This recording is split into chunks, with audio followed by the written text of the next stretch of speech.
I'm Rachel Drago. I'm 49 years old and I'm a nurse in the NHS, which I've worked in since I was 16 years old. I'm a mum to 2 beautiful kids, a wife to a wonderful husband, I've got pets and I've got loads of friends that I'm very lucky to have.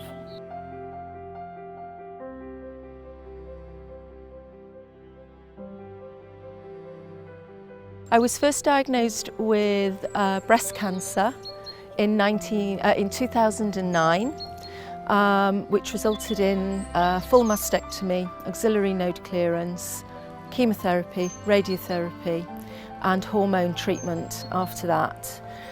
It was during my radiotherapy that I noticed that my left arm was beginning to swell quite significantly during the daytime, that my rings weren't fitting, that my clothes weren't fitting comfortably.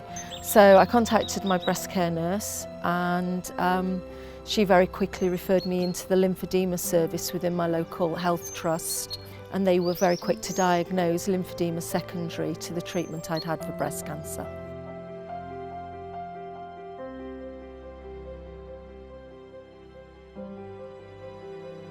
It just felt like one more straw on the camel's back at the time. I thought after everything else that I'd put my family through, that I had gone through, to have another thing that required long-term, life-term treatment, I was actually rather depressed about it all. I'd already struggled with the change in body image that went with the mastectomy. Felt that I'd lost a level of sexuality then, and then to be told that for 18 hours out of every day I had to wear quite an ugly garment to my eyes at that time, it was very hard to come to terms with. And for quite a few years I did struggle wearing a circular knit garment that went from my knuckles to the top of my arm. A few years after that, I was seen by 2 exceptionally good lymphedema nurse specialists, and they said, well, that's fine, we can change it. You don't have to struggle. You don't have to wear this garment. There are millions of other garments available. Let me show you some. And it was like, if I'm going to have lymphedema, I can start to own this now.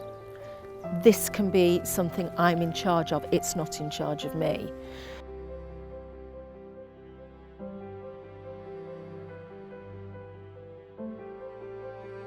My arm was measured, so they do a comparison, and then they can work out the percentage difference between your affected arm and your unaffected.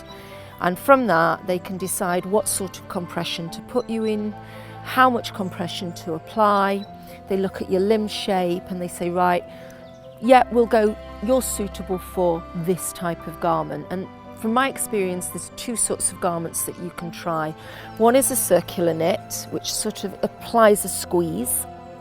And one is, like I'm wearing at the moment, a flat knit, which is knitted flat and then sewn up. And it applies a different type of pressure to your arm. So for a couple of years, I struggled with the circular knit. And I'll be honest, I did struggle. And perhaps I should have been more honest with my therapist at that time to say how much I was uncomfortable with this particular garment.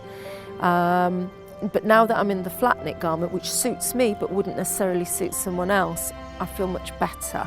Initial treatment, I was offered just simply garments, but as time has gone on, I've had a course of manual lymphatic drainage.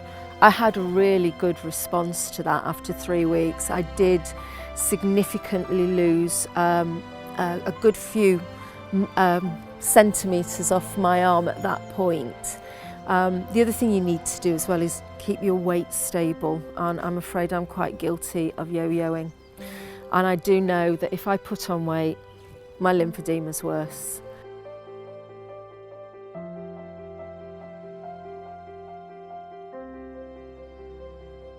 In regards to developing cellulitis, I knew that it was the one thing I had to avoid having, and I was involved with a diabetic patient, teaching them how to do blood glucose monitoring.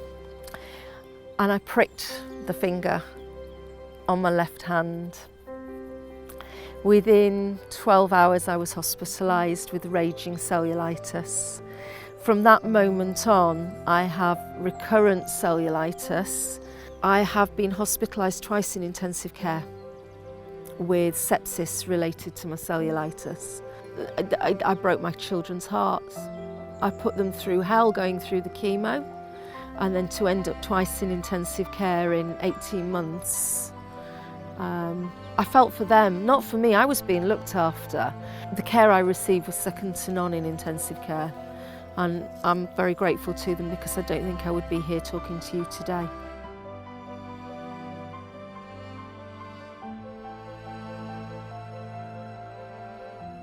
The consequences of not having treatment versus the consequences of having treatment and being open to change is what makes the lymphedema better. For patients or people that are newly diagnosed with lymphedema, and I do this in my clinical practice every day, I advise them not to think about the negatives, but to think about what they can do, not what they can't do. Anyone who's gone through treatment that's resulted in lymphedema, you have to cut yourself a little bit of slack, and you can't do it all. It is fatiguing at times, and you have to listen to your body, and you have to be kinder to yourself and respond to what your body is telling you.